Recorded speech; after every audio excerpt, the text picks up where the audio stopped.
Welcome to Laser Show Designer QuickShow version 2.0. In this video we're going to cover some of the new things that we have done with 2.0, some of the new enhancements and changes when compared with QuickShow version 1.0. Well, the most visible difference is the new Workspace, which has some new pages both on the graphics category and the atmospherics category. On the graphics category we have a new page full of logos with popular corporate logos. Could be very handy when making corporate shows. We have a new page with complete shows, including a little example show here for New Year's Countdown. This show is intended to show exactly how the quick timeline feature works and how to make your own little show there. Little mix category there. This was done with our capture and shows how to use the quick capture tool. In the atmospherics category, this category has been completely rearranged. We have more pages with more imagery here, including sheets, waves, various cone effects, box type effects for atmospherics and audience scanning, fans of beam effects,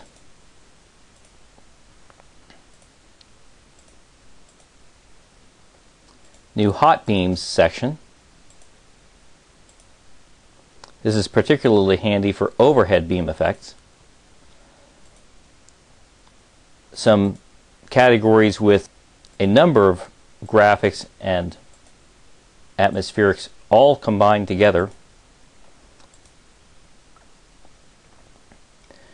And we have a complete page full of targeted beam effects, including beam sequences, multiple sequences, colored sequences,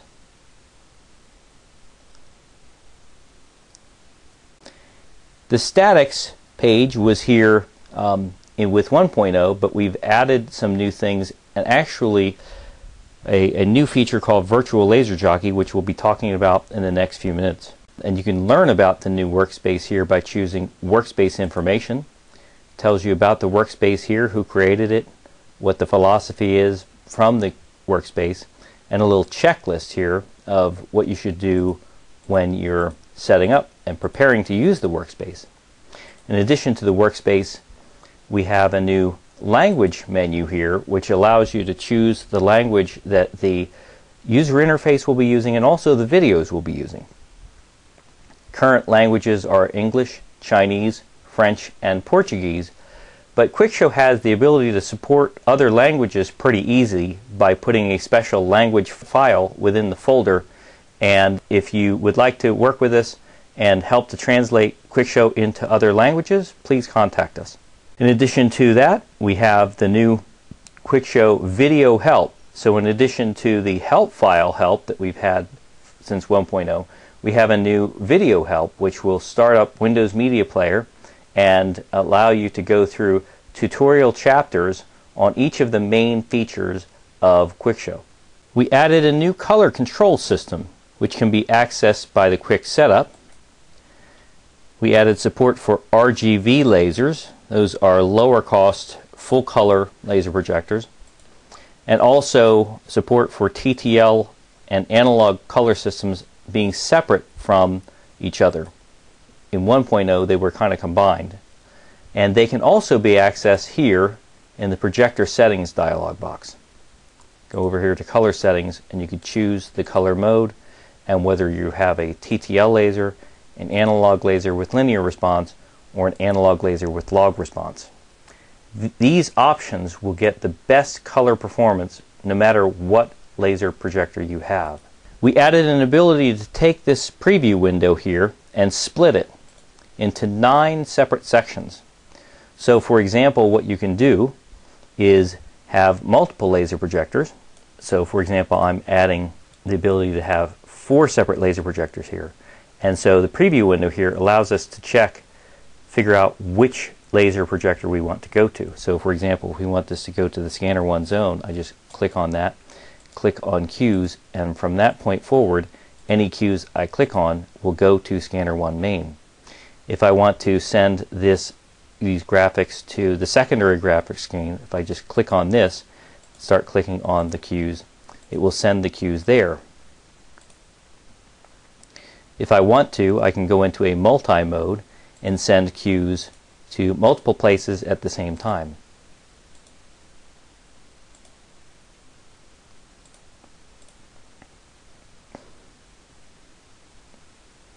One of the things that you might notice is the layout of this.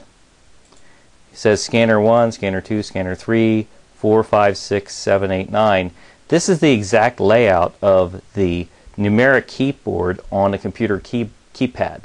So by pressing the computer keys, I can instantly access these zones and selections.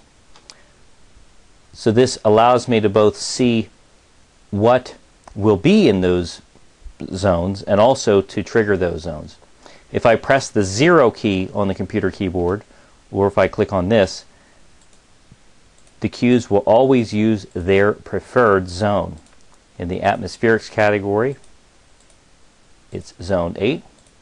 In the graphics category, it's zone 1. And in the hot beams category, it's zone 7. So that's something that's new. To go back to the default mode, we just click here. We've added support for DMX with QuickShow 2.0. For example, if I come down here to settings, DMX settings, what I can do is I can use the NTEC DMX USB Pro, which is a very popular USB DMX dongle type device, and I can use it for DMX input or DMX output. When we use DMX input, you specify the starting channel here, and this will tell you the channel assignment for the DMX input, and also gives you information about how the channel values will affect QuickShow. So that's DMX input. If we enable for DMX output, then we can control some DMX settings here, including the number of channels. And we also get this Quick DMX tab down here, which will allow us to create complete DMX sequences or just simple DMX settings. For example, let's say I have this kind of a setup right here. I just want to trigger all 3 of these channels with a single key, so I could just drag and drop this to Q, and it's there anytime I need it. We added a new quick capture tool to QuickShow. This allows for very easy capturing of cues. What you could do is simply drag and drop cues down here to the quick capture tool.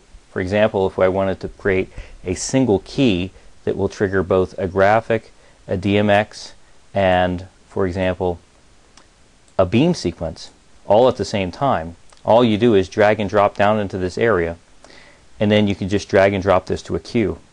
And what you can see is I have a graphic and a beam and a DMX happening all at the same time. So when I click on that, that one cue will give me all 3 of them at the same time. Another way that you can use the quick capture tool is simply by, there's a couple of different ways really. Let's say I trigger multiple graphics here, like this. In the quick capture, if I just click on the capture button, this will capture whatever I happen to have going on up there, which I can then drag and drop to a cue. But there's an even easier way that we've made, which is you could just, whatever you have happening up here in the preview window, you could just drag and drop that right to a cue, and it will instantly capture that. We've dramatically improved the timeline portion of the program. So for example, now it's easier than ever to create complete laser shows just by dragging and dropping events onto there. And you can also add an audio file. This can be expanded to give you more access, and each one of these cues can be edited very easily. Let's get a little bit higher resolution there so we can zoom in on that. Stretch this out a little bit. And to edit this, just right click and say Edit Event. And so, for example, here's our little event there.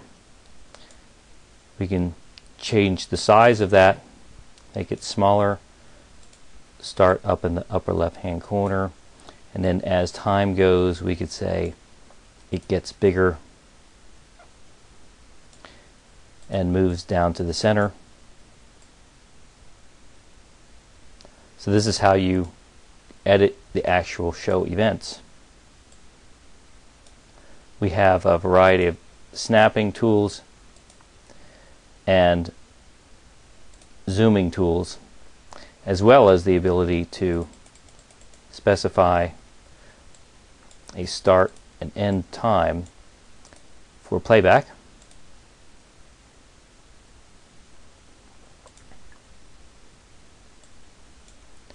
So basically a dramatically improved quick timeline feature. We've added the ability to export any cue as a series of frames. So for example, if we check on this cue, do File, Export Cue, what we can do is export this cue as a series of frames, which can then be used in any Pangolin compatible program. It could be used on LD2000, Showtime, Live Pro, even Live Quick. To demonstrate that that was exported, what I can do is re-import that. Just like this. So there's our cue. We've also added the ability to rearrange the workspace. So for example, if I wanted this tab to be to the right of that one, I can come over here to Page, move Page Right, and we can move these pages around very easily. If you right click here, you can control this with a lot more precision. One of the things that we've added, which is going to be very helpful to people who install QuickShow in clubs and other types of venues, is a new user mode. So for example, if we come here to Settings and go to User Interface Access Mode, we can see this thing called Setup User Interface. If we come here, one of the things that we can do is say, well, I only want to show the file menu, for example. Perhaps, let's see, on the menu strip, let's say I only want to show the file menu. I don't want to show any other menus at all. And on the file menu, the only thing I want people to be able to do is open up new workspaces, not save or import laser frames or anything else. On the quick tools, let's say we only want people to have access to the quick shape and quick trace tools and nothing else. We can make it so that the workspace automatically saves on exit, remove this multi-zone access on the preview window, show the master, cue, and live controls buttons over here. So we really have a lot of control over what we can allow a user to do and what we can allow them to see. And we can have a password here. Once the user wants to come back and change this, they'll have to enter a password. And so since I've just activated the user mode, you can see that the restrictions that I wanted are now in place, and the only menu I have here is the file menu. No more controls here or elsewhere, and no ability to split the screen since we told it we didn't want that to happen. Perhaps the newest and most important feature that we've added is the virtual laser jockey. Let me demonstrate this by going to the atmospherics page and to the statics section. This section includes a number of what it might appear to be pretty boring images.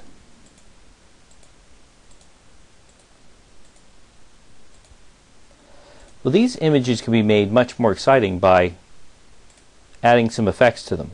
For example, we can throw some color on it like this, throw some chop on it like this, surface map it onto a sphere and triple it like that, and so forth. Now the neat thing about this page is that it works really well with the virtual laser jockey. what the virtual laser jockey enables you to do is trigger cues automatically to the beat of the music or to the beat of audio input, which we'll get to in a minute. So what you could do is you could say, I want to trigger a new one of these cues every 4 beats. What you do is simply set the beat of the music by tapping the space bar, like that. QuickShow will automatically capture the beat of the music. Then when you enable the virtual laser jockey, it will automatically trigger a new visual every 4 beats, since that's what we set it here, to the beat of the music. We could then use the quick effects section to enhance what's going on out here.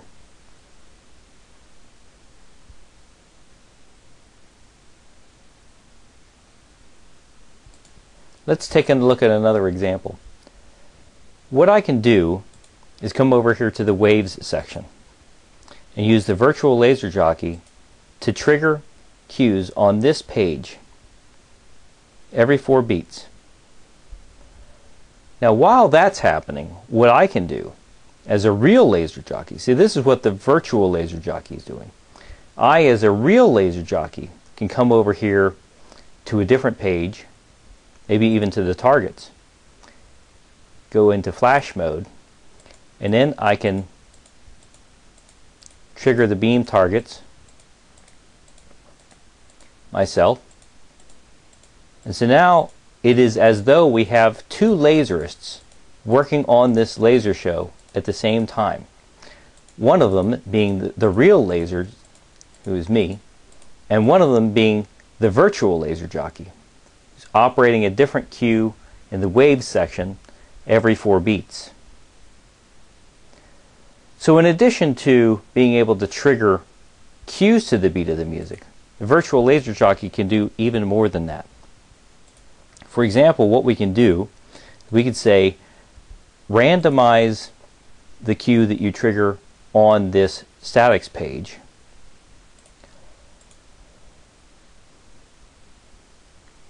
Now it'll pick a random cue. Picking that one there, picking that one there, picking that one there. Every 4 beats it'll pick a random cue. Now coming down here into the quick effects section, you'll notice that we also have virtual laser jockey buttons for each one of the layers as well. And by right-clicking, we can choose what these will do and how often they will do it as well. So for example, we can take the statics which are being triggered by this. We can also go ahead and have the virtual laser jockey layer additional color controls on top of that as well, automatically randomizing that. So now it makes it seem as though there's a real human operator operating this. In any event, the virtual laser jockey allows you to instantly trigger cues automatically to the beat of the music, and it allows you to work in conjunction with that if you want to.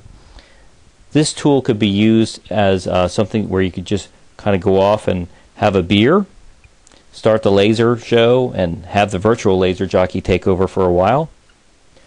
Or something that you can work in conjunction with that. For example, as I said earlier, coming over here to trigger some cues on this page while I trigger cues on this page.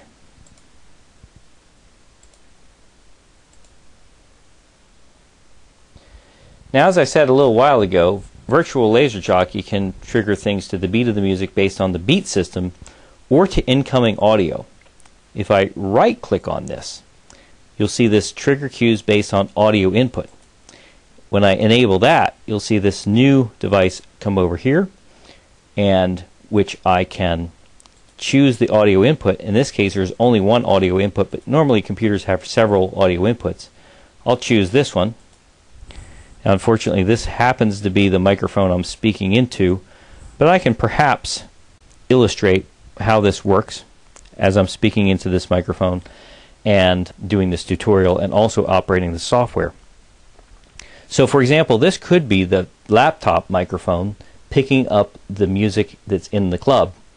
And so once again, I've right-clicked. I have said that I want to trigger these cues based on audio input, just so that I can see them. Let's say I want to trigger cues linearly within this page. And then so what I'm going to do is when I activate this by clicking the left mouse button on it, it will start triggering cues, and let's say every beat, just so that I can really illustrate this very easily. It will trigger cues every beat, and I'm going to have to speak the beats. So here goes. Boom, boom, boom, boom, boom, boom, boom, boom, boom, boom. What you see here is that Virtual Laser Jockey is picking up the bass. As I'm speaking here, normally you don't see it picking up any bass. And each bass beat it picks up, it will light one of these little rectangles here just to let you kind of give you a visual indication that it's picking up on the audio. Boom, boom, boom, boom, boom, boom, boom. Now, despite the fact that this looks pretty cool, and in this demonstration it looks like it's pretty reliable, we don't really think that a software solution is as good as a human solution. So for example, there are tricky beats and double beats that audio might have, and we believe that the easiest and most reliable way is still to use the beat system that's built into QuickShow, just like that. There's simply nothing as more reliable than a human that can listen to the beat of the music and tap the space bar. You only have to tap it a little bit, and QuickShow will pick up the beat and then trigger the cues reliably every time. So that's just some of the new things that are in QuickShow 2.0. There are other things, but in the interest of time and brevity, we will end this little tutorial at this point in time. Please take a look at the other tutorial chapters, which is found here in the video help menu, and you'll be able to learn more about each one of these features in great depth.